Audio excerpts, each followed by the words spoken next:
Hello everyone, welcome to excellent study. तो आज हम बात करेंगे करंट अफेयर के बारे में, और हम ऐसे करंट अफेयर के बारे में बात करेंगे जो UPSC, state PSC, SSC, banking और जो अन्य गवर्नमेंट की एग्ज़ाम होती है उनके लिए उपयोगी हो। तो चलिए चलते हैं, आखिर अभी हम जो देखने वाले हैं, पढ़ने वाले हैं, वो करंट अफेयर क्या है। तो सबसे पहले अगर आपने हमारे चैनल को सब्सक्राइब नहीं किया तो सब्सक्राइब कर ले और बेल आइकन को जरूर दबाएं ताकि आपको हमारे आने वाले वीडियो का नोटिफिकेशन मिलता रहे।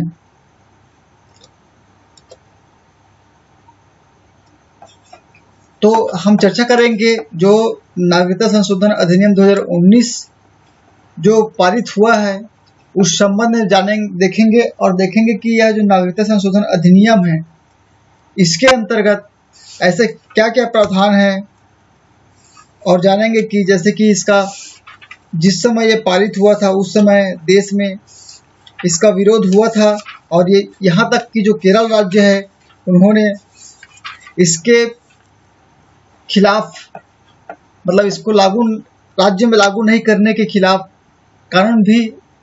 अधिनियम भी पारित किया था। तो चलिए देखते हैं कि जो नागरिकता संशोधन अधिनियम है इसके अंतर्गत क्या क्या प्रावधान है। तो इसके पृष्ठभूमि की बात करें तो जो है पृष्ठभूमि जो है जो यह जो नागरिकता संशोधन अधिनियम 2019 है, यह नागरिकता अधिकार अधिनियम 1955 में संशोधन किया गया है। यानी कि जो है नागरिकता अधिनियम जो 1955 है उनमें कुछ संशोधन करके यह जो नागरिकता संशोधन अधिनियम 2019 को लाया गया है। और बात करें कि इसमें जो नागरिकता संशोधन अधिनियम है तो इसमें जो नागरिकता अधिनियम 1955 में जो नागरिकता प्राप्त करने हेतु जो विभिन्न तरीके निर्धारित किए गए हैं उन्हीं में संशोधन किया गया है। तो देखते हैं कि जो इसमें नागरिकता संशोधन अधिनियम में ऐसे क्या क्या प्रावधान थे। तो फिर जो है इसमें जो है 5 प्रकार के प्रावधान थे। तो वो है भारत में जन्म के आधार पर, यानी कि जन्म के आधार पर था, वंशानुगत है और पंजीकरण है, प्राकृतिक है और क्षेत्र समाविष्ट करने के आधार पर नागरिकता हासिल करने का प्रावधान किया गया है। यानी कि जो है नागरिकता अधिनियम जो 1955 है उसमें अगर भारत में आपको नागरिकता प्राप्त करना है तो आपको इन 5 यानी कि जन्म के आधार पर, वंशानुगत, पंजीकरण, प्राकृतिक और क्षेत्र समाविष्ट करने के आधार पर आपको नागरिकता प्रदान कर दी जाएगी। अब यहाँ पर जैसे कि भारत में जन्म के आधार पर नागरिकता प्राप्त करने की बात कही गई, तो इसमें क्या प्रावधान है। तो फिर इसमें जो प्रावधान यह है कि जो भारत में 26 जनवरी 1950 को या उसके बाद परंतु 1 जुलाई 1947 से पूर्व जन्म व्यक्ति अपने माता पिता के जन्म की राष्ट्रीयता के बावजूद भारत का नागरिक होगा, और भारत में 1 जुलाई को या उसके बाद जन्म व्यक्ति केवल तभी भारत का नागरिक माना जाएगा यदि जन्म के समय उसके माता पिता में कोई एक भारत का नागरिक हो। यानी कि यहाँ पर जो है जो 1 जुलाई जो है 1947 जो पूर्व जन्म व्यक्ति अपने माता पिता के जन्म की राष्ट्रीयता के बावजूद भारत का नागरिक होगा, जो जहाँ भारत में जो जन्म लिया है 1947 में के पूर्व, तो जो जिसके माता पिता वो जो बच्चा है वो उनको ऑटोमेटिक जो जन्म के आधार पर नागरिकता मिल जाएगी। लेकिन जो 1 जुलाई 1947 के बाद जो ऐसा व्यक्ति केवल तभी नागरिक माना जाएगा जब उसके जन्म के समय उसके माता पिता में से कोई एक भारत का नागरिक रहा होगा। फिर देखते हैं वंश के आधार पर। तो वंश के आधार पर क्या है, यदि कोई व्यक्ति जो है वंश के आधार पर अगर बात करें तो यदि कोई जो व्यक्ति है जिसका जन्म 26 जनवरी 1950 को या उसके बाद परंतु 10 दिसंबर 1992 से पूर्व, मेरी बात को आप ध्यान से सुने, गौर से सुने, या आपको अगर आवश्यकता होती है तो आप इसको नोट डाउन भी कर ले, क्योंकि जो प्रश्न पूछे जाते हैं कुछ इसी प्रकार के प्रश्न पूछे जाते हैं, तो इसे आप ध्यान से सुने। जैसे कि वंश के आधार पर मैंने बता रहा था कि जो वंश के आधार पर जो है जिसका जन्म 26 जनवरी 1950 को या उसके बाद परंतु 10 दिसंबर 1992 से पूर्व भारत के बाहर हुआ वंश के आधार पर भारत का नागरिक बन सकता है यदि उसके जन्म के समय उसका पिता भारत का नागरिक हो, और यदि जो 10 दिसंबर 1992 के बाद यदि किसी व्यक्ति का जन्म देश के बाहर होता है तो वह तब भी भारत का नागरिक बन सकता है यदि उसके जन्म के समय उसके माता पिता दोनों में से एक जो भारत का नागरिक हो रहा हो। तो यह हो गई। अब फिर जैसे है पंजीकरण के माध्यम से, तो पंजीकरण में क्या है, तो इसमें जो है भारतीय मूल का व्यक्ति जो नागरिकता प्राप्ति का आवेदन देने से ठीक पूर्व 7 वर्ष भारत में रह चुका हो, और भारतीय मूल का वह व्यक्ति जो अविभाजित भारत के बाहर या किसी अन्य देश में अन्यत्र रहा हो, वह व्यक्ति जिसे भारतीय नागरिक से विवाह किया हो, वह पंजीकरण के लिए प्रार्थना पत्र देने से पूर्व 7 वर्ष से भारत में रह रहा हो। भारत के नागरिक के नाबालिग बच्चे और कोई व्यक्ति जो पूरी आयु तथा क्षमता का हो तथा उसके माता पिता भारत के नागरिक के रूप में पंजीकृत हो, तो इस प्रकार से जो है पंजीकरण के आधार पर जो है नागरिकता प्राप्त कर सकते हैं। अब देखते हैं इसमें प्राकृतिक आधार पर क्या है। तो जो प्राकृतिक आधार पर जो है केंद्र सरकार आवेदन प्राप्त होने पर किसी व्यक्ति लेकिन वो अवैध प्रवासी ना हो, प्राकृतिक रूप से नागरिकता प्रदान कर सकती है यदि वह व्यक्ति 12 माह की अवधि से 14 वर्ष पूर्व से यदि वह 12 माह की इसी अवधि से 14 वर्ष पूर्व से वह भारत में रह रहा हो या भारत की सेवा में या उनमें से थोड़ा एक में और थोड़ा अन्य में हो, इनकी कुल अवधि 11 वर्ष से कम नहीं होनी चाहिए, और संविधान की 8वीं अनुसूची में जो लिखित भाषा का अच्छा ज्ञाता हो, उसका चरित्र अच्छा हो। तो इस प्रकार से वो जो है प्राकृतिक रूप से जो है नागरिकता प्राप्त कर सकती है। फिर है क्षेत्र समाविष्ट करने से, यानी कि यदि भारत जो है किसी विदेशी क्षेत्र का अपने अंदर अपने राज्य सीमा में लाती है तो उसके अंतर्गत जो नागरिक रह रहे हैं उसके अंतर्गत जो है नागरिकता उनको प्राप्त हो जाएगा। तो इस प्रकार से जो है भारत में जो है नागरिकता अधिनियम 1955 के अंतर्गत नागरिकता प्राप्त करने के 5 विभिन्न तरीके निर्धारित किए गए हैं, जिसमें जन्म के आधार पर है, वंशानुगत है, पंजीकरण है, प्राकृतिक है और क्षेत्र समाविष्ट करना है। तो इस प्रकार से जो है नागरिकता हासिल करने का प्रावधान है। फिर है अब जो नागरिकता संशोधन अधिनियम जो विवाद का कारण है, तो इसके बारे में देखते हैं कि आखिर इसमें विवाद क्या है। तो सबसे पहले जो इसका उद्देश्य है, इसमें पाकिस्तान, बांग्लादेश और अफगानिस्तान, तो इसे आप ध्यान से सुने, इसमें पाकिस्तान, बांग्लादेश, अफगानिस्तान, तीन देश है इसमें, पाकिस्तान, बांग्लादेश और अफगानिस्तान के हिंदू, सिख, जैन, बौद्ध, पारसी और ईसाई, यानी कि इसमें जो है पाकिस्तान, बांग्लादेश और अफगानिस्तान के हिंदू, सिख, जैन धर्म, बौद्ध, पारसी और ईसाई, यानी कि जो 6 धर्म के लोग हैं, है ना, जो उत्पीड़ित अल्पसंख्यकों को भारतीय नागरिकता प्राप्त करती है। यानी कि जो है इसका जो मेन उद्देश्य है इस जो नागरिकता संशोधन अधिनियम का, तो उसमें जो है पाकिस्तान, बांग्लादेश, अफगानिस्तान के जो हिंदू, सिख, जैन, बौद्ध, पारसी और ईसाई जो पीड़ित अल्पसंख्यक है, उनको जो है भारतीय नागरिकता प्रदान किए जाएंगे। यानी कि जो है पाकिस्तान में, बांग्लादेश में, अफगानिस्तान में जो हिंदू, सिख, जैन, बौद्ध, पारसी और ईसाई जो उत्पीड़ित है, उनको नागरिकता प्रदान करने की प्रावधान या जो संशोधन विधेयक वह करती है। और इन समुदाय के अपने संबंधित देशों में धार्मिक आधार पर उत्पीड़न का सामना करने वाले जो व्यक्ति 31 दिसंबर 2014 तक, ये डेट याद रखें, ये बहुत इंपॉर्टेंट है इस कानून के संशोधन के अंतर्गत में, क्योंकि पूछा जा सकता है कि जो नागरिकता संशोधन अधिनियम 2019 है उसमें जो है कितने तिथि तक की जो धार्मिक आधार पर जो उत्पीड़ित व्यक्ति है उन्हें नागरिकता प्रदान किए जाएंगे। तो इसे याद रखें, 31 दिसंबर 2014 तक भारत में जो पलायन कर चुके थे उन्हें अवैध प्रवासी नहीं माना जाएगा। इसे याद रखें। जो 31 दिसंबर 2014 तक जो हिंदू, सिख, जैन, बौद्ध, पारसी, ईसाई जो पाकिस्तान, बांग्लादेश और अफगानिस्तान से जो उत्पीड़ित हुए हैं, जो भारत में पलायन कर चुके हैं, तो उन्हें जो है अवैध प्रवासी नहीं माने जाएंगे, बल्कि उन्हें भारतीय नागरिकता प्रदान की जाएगी।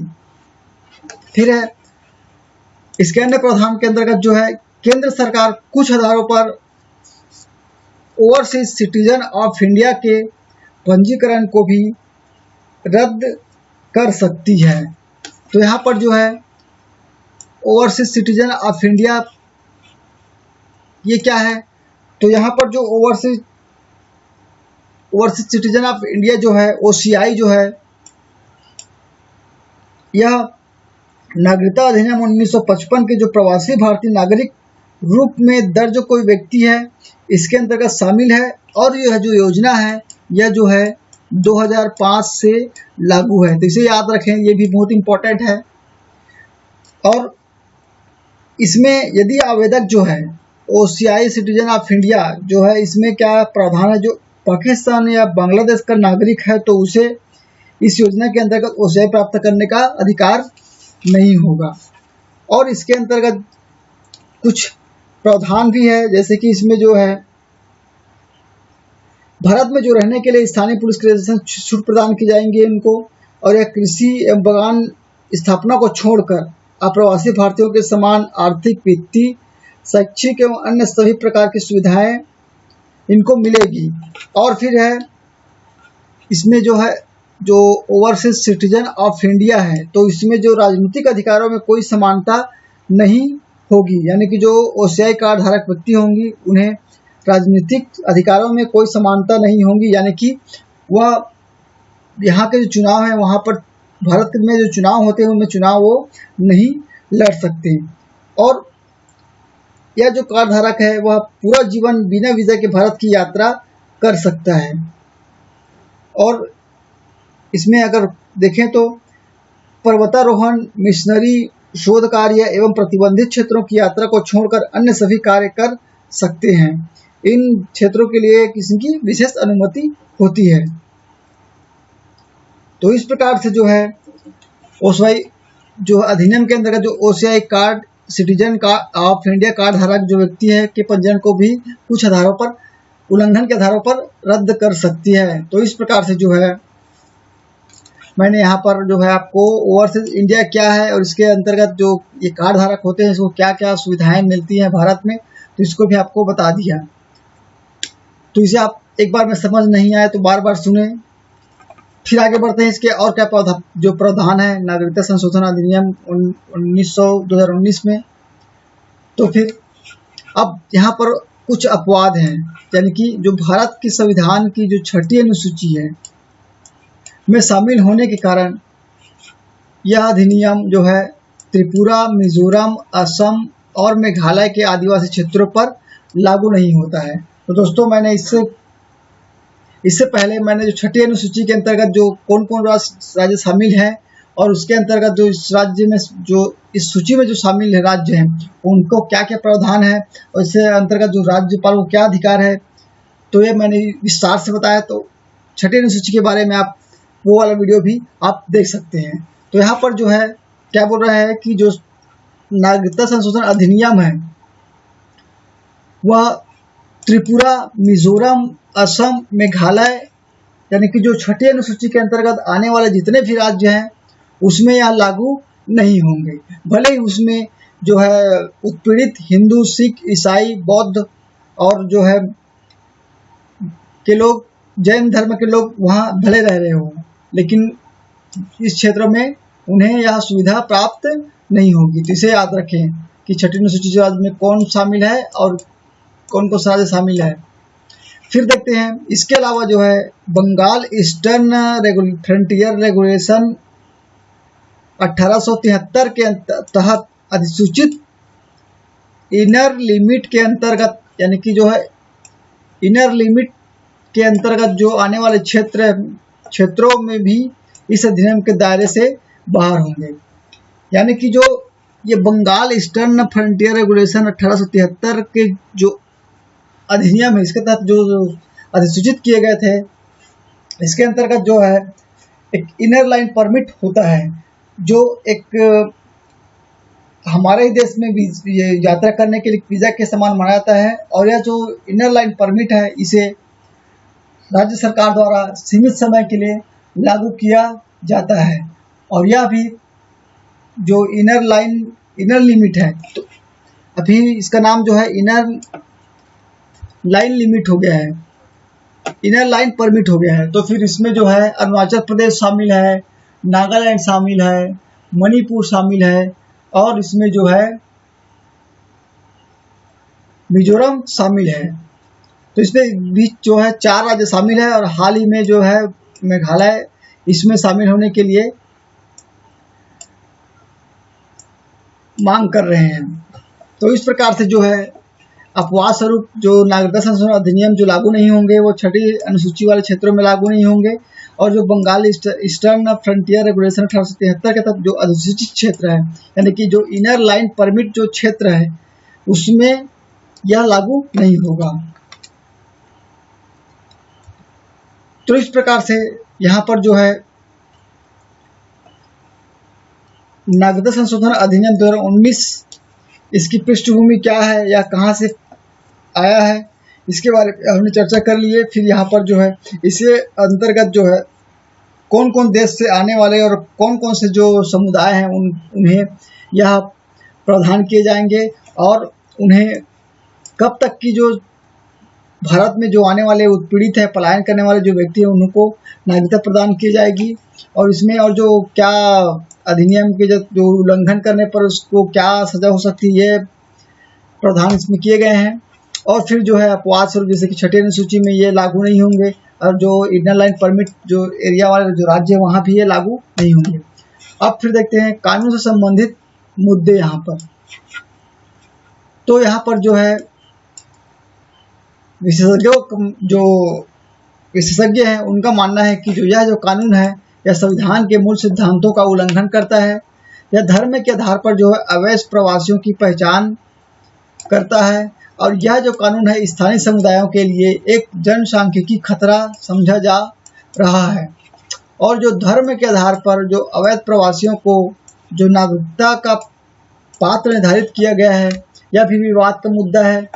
और समानता के अधिकार की गारंटी प्रदान करने वाले संविधान के जो अनुच्छेद 14 है का भी उल्लंघन होगा, ऐसा जो है विशेषज्ञ लोग कह रहे हैं। और फिर जो है यह किसी क्षेत्र में बसने वाले अवैध प्रवासियों की नागरिकता को प्राकृतिक बनाने का प्रयास करता है।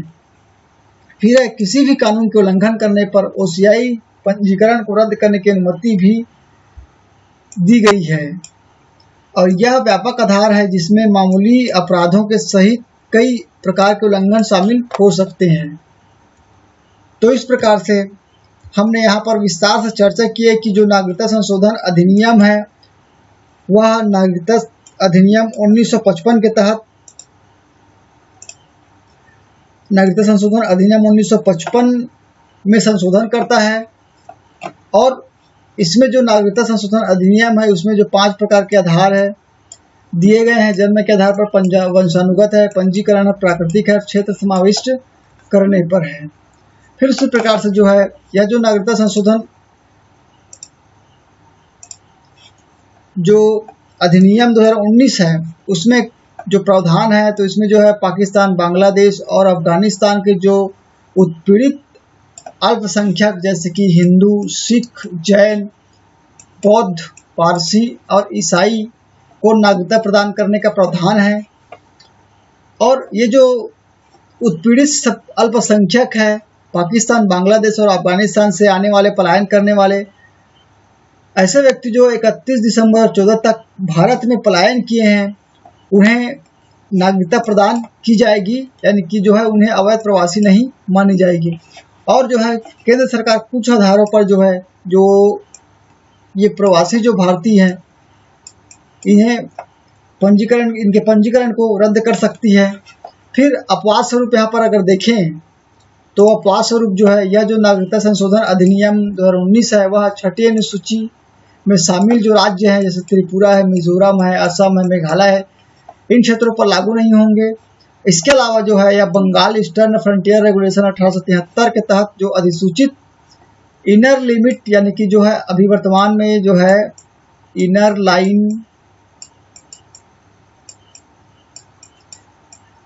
Line permit